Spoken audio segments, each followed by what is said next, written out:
Assalamualaikum warahmatullahi wabarakatuh. Perkenalkan, nama saya Ahmad Laik dari Prodi Informatika dengan NIM 06.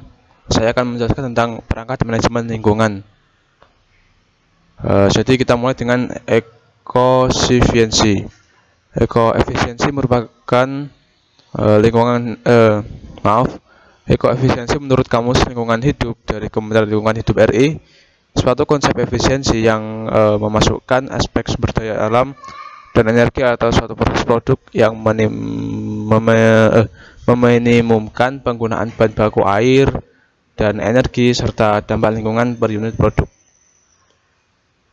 Tujuan ekoefisiensi untuk mengurangi dampak lingkungan dan meningkatkan efisiensi per unit diproduksi dan dikonsumsi dengan mengurangi sumber daya yang diperlukan bagi terbentuknya produk serta pelayanan yang baik, maka bisnis dapat mencapai keuntungan karena mempunyai daya saing.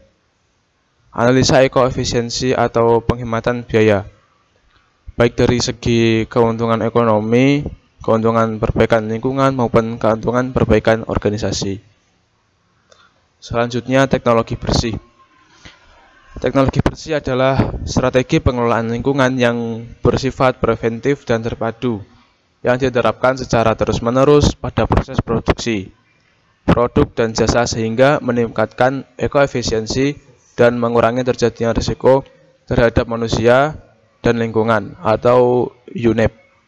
Pada awalnya, pengelolaan lingkungan didasarkan pada pendekatan kapasitas daya dukung atau carrying capacity approach. Akibat terjadinya daya dukung alamiah untuk menetralisirkan pencemaran yang semakin meningkat. Upaya dalam mengatasi masalah pencemaran berubah pendekatan pengolahan limbah yang terbentuk atau end of pipe treatment. Selanjutnya, end of pipe.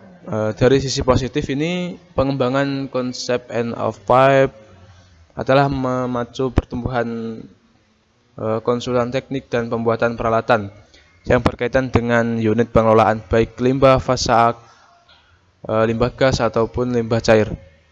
Hal ini jarang didukung oleh kemampuan analisis yang bagus dari konsultan untuk menyelesaikan masalah pada kegagalan operasi.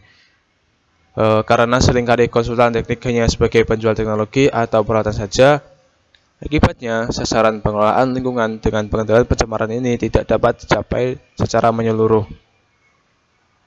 Kemudian in-pipe recycle.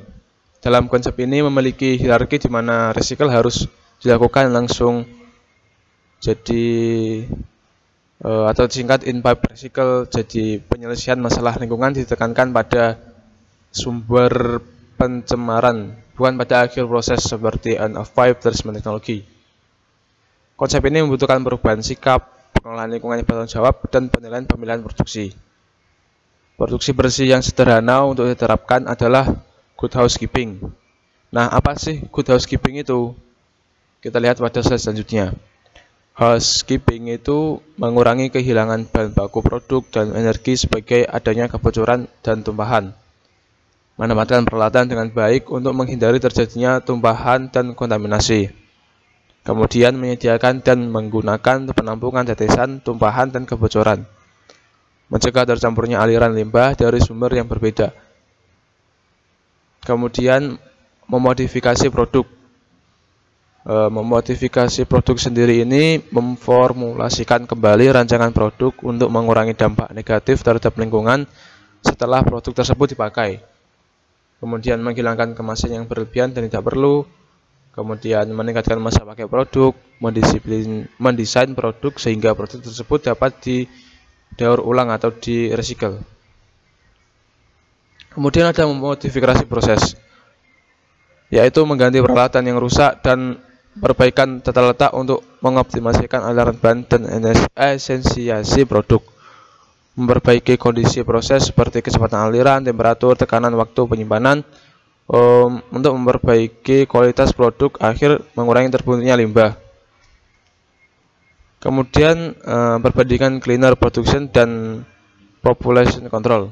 Kita lihat dari perbedaan kedua gambar di layar.